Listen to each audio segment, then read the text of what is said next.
അദ്ദേഹം അവസാന നിമിഷത്തിൽ അദ്ദേഹം എന്ത് തീരുമാനമെടുക്കുന്നു എന്നുള്ളത് പ്രധാനമാണ്. അദ്ദേഹത്തിൻ്റെ ഉറച്ച ഒരു സീറ്റ്, അക്കാര്യത്തിൽ ഒരു ഉറപ്പ് അദ്ദേഹത്തിന് വേണ്ടിവരും. പാലാ നിലവിൽ ലഭിക്കുക അത്ര എളുപ്പമുള്ള കാര്യമല്ല. മാണി സി കാപ്പൻ അതിന് സന്നദ്ധരുമല്ല.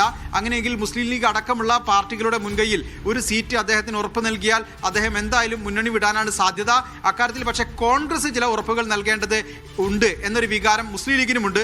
കാരണം മാണി ഗ്രൂപ്പിനെ UDF കൊണ്ടുവരേണ്ട ഉത്തരവാദിത്തം അത് കോൺഗ്രസിന് തന്നെയാണ്.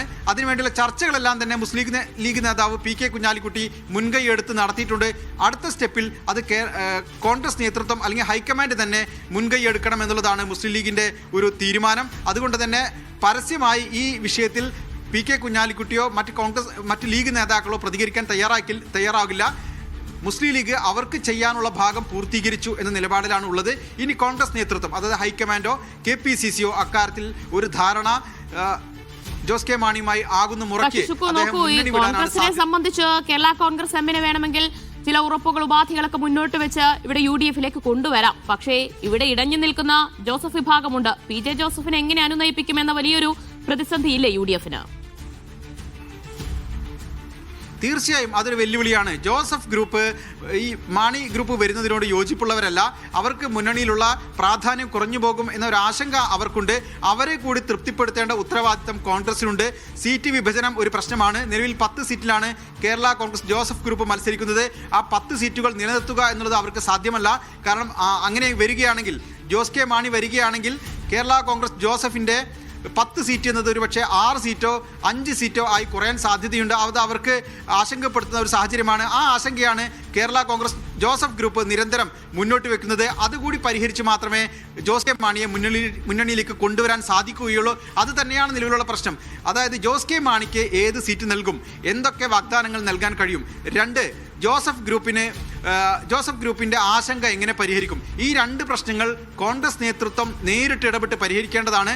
അത് പരിഹരിക്കാനുള്ള സമയം കൂടി കഴിഞ്ഞ് മാത്രമേ ജോസ് കെ മാണി UDF വരികയുള്ളൂ. അതുവരെയുള്ള സമയം ഈ അനിശ്ചിതത്വം തുടരും. ശരി, ഒന്ന് തുടരുക ഷുക്കൂർ. സുനിൽ ഐസ കൂടി തുടരുന്നുണ്ട് തിരുവനന്തപുരത്ത് നിന്ന്. സുനിൽ, നോക്കൂ, LDF നിന്ന് കേരള കോൺഗ്രസ് എം വിടുകയാണ്, UDF പോവുകയാണ്, ഒരു മുന്നണി മാറ്റം ഉടൻ ഉണ്ടാകും എന്ന തരത്തിലുള്ള വാർത്ത വലിയ രീതിയിൽ പ്രചരിക്കുന്നു. അതിൽ CPM എത്രത്തോളം ആശങ്കയുണ്ട്, അതൃപ്തിയുണ്ട്?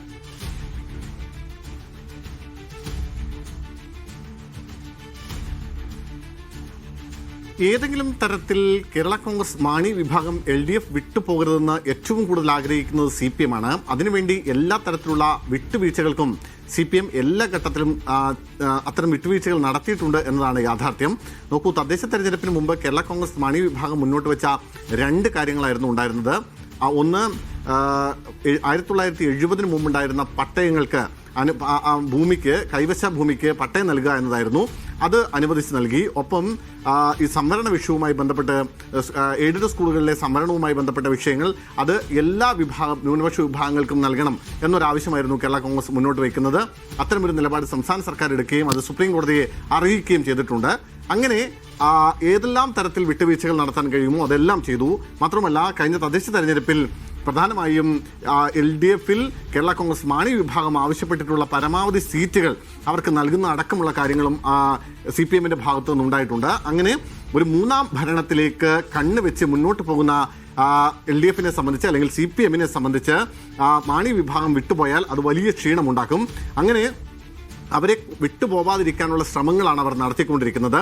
അതുകൊണ്ടാണ് ഈ LDF ജാഥയുമായി ബന്ധപ്പെട്ട് 3 പ്രധാനപ്പെട്ട കക്ഷികൾക്ക് ജാഥ ക്യാപ്റ്റൻ സ്ഥാനങ്ങൾ വിഭജിച്ച് നൽകിയപ്പോൾ അതിൽ ഒരു ജാഥ ക്യാപ്റ്റൻ സ്ഥാനം ജോസ് കെ മാണിക്ക് നൽകുന്നത്. വടക്കൻ മേഖലാ ജാഥ MV ഗോവിന്ദനും തെക്കൻ മേഖലാ ജാഥ ബിനോയ് വിശ്വം നയിക്കുമ്പോൾ മധ്യമേഖലാ ജാഥയുടെ നയിക്കാനുള്ള ചുമതല തന്നെ ഏൽപ്പിച്ചു കൊടുത്തു ജോസ് കെ മാണിയെ. പക്ഷേ ആ ചുമതലയെ ചൊല്ലിയാണ്, അല്ലെങ്കിൽ ആ ചുമതലയെ തട്ടിയാണ് ഇപ്പോൾ അനിശ്ചിതത്വം നിൽക്കുന്നത് എന്ന് പറയാൻ കഴിയും.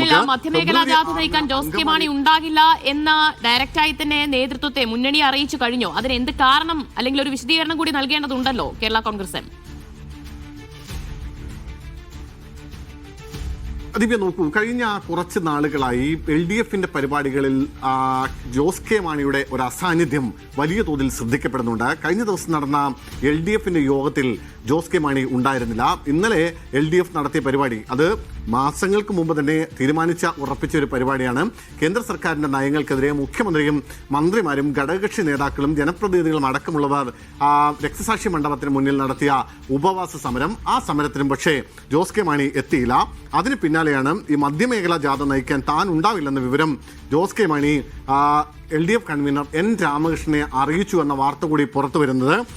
ഫെബ്രുവരി 6 അങ്കമാലിയിൽ ആരംഭിച്ച് 13 ആറന്മുളയിൽ സമാപിക്കുന്ന രീതിയിലാണ് ഇപ്പോൾ മധ്യമേഖലാ ജാഥ ഫ്രെയിം ചെയ്തിരിക്കുന്നത്. അത് ദിവസങ്ങൾക്ക് മുമ്പ് തന്നെ LDF ചേർന്ന് എടുത്ത ഒരു തീരുമാനമാണ്. അത് ആ ജാഥ നയിക്കണമെന്ന ആവശ്യം ജോസ് കെ മാണിയെ CPM സംസ്ഥാന സെക്രട്ടറി അടക്കമുള്ളവർ നേരിട്ട് യോഗത്തിനിടയിൽ തന്നെ വിളിച്ച് ആവശ്യപ്പെടുകയും അത് ജോസ് കെ മാണി അംഗീകരിക്കുകയും ചെയ്തതിന് ശേഷമാണ് ജോസ് കെ മാണിക്ക് ഈ ജാഥ ക്യാപ്റ്റൻ സ്ഥാനം നൽകുകയും പാർട്ടി LDF കൺവീനർ അത് ഔദ്യോഗികമായി വാർത്താ മാധ്യമങ്ങളെ അറിയിക്കുകയും ചെയ്യുന്നത്. പക്ഷേ ഒടുവിൽ ഇന്നലെ ലഭിക്കുന്ന പുറത്തുവരുന്ന വിവരം അനുസരിച്ച് താൻ ഈ ജാഥ നയിക്കാൻ ഉണ്ടാവില്ല. വ്യക്തിപരമായ ചില കാരണങ്ങളാൽ തനിക്ക് ആ സമയങ്ങളിൽ ഇവിടെ ഉണ്ടാവാൻ സാധ്യതയില്ല. അതുകൊണ്ട് ചീഫ് വിപ്പ് കൂടിയായ N ജയരാജ് ജാഥ നയിക്കട്ടെ എന്നൊരു തീരുമാനം, എന്നൊരു അഭിപ്രായം ജോസ് കെ മാണി LDF കൺവീനർക്ക് കൈമാറി. LDF കൺവീനർ ഇക്കാര്യം CPM സംസ്ഥാന സെക്രട്ടറിയെ അറിയിക്കുകയും ചെയ്തു. എന്നാൽ ഒരു കാരണവശാലും അത് അംഗീകരിക്കാൻ കഴിയില്ല എന്ന നിലപാടാണ് CPM സ്വീകരിക്കുന്നത്. ഒരു N ജയരാജിനെ പോലെ ഒരു നേതാവിനെ മധ്യ കേരളത്തിൽ ജാഥ നയിക്കാൻ അങ്ങനെ ഉദ്ദേശിക്കുന്നില്ല. അതിനപ്പുറത്തേക്ക് ജോസ് കെ മാണി ഇല്ലെങ്കിൽ ജാഥ നയിക്കുന്ന ജാഥയുടെ ക്യാപ്റ്റൻ സ്ഥാനം CPM തന്നെ ഏറ്റെടുക്കുമെന്ന വിവരം ജോസ് കെ മാണിയെ അറിയിക്കുകയും ചെയ്തിട്ടുണ്ട്.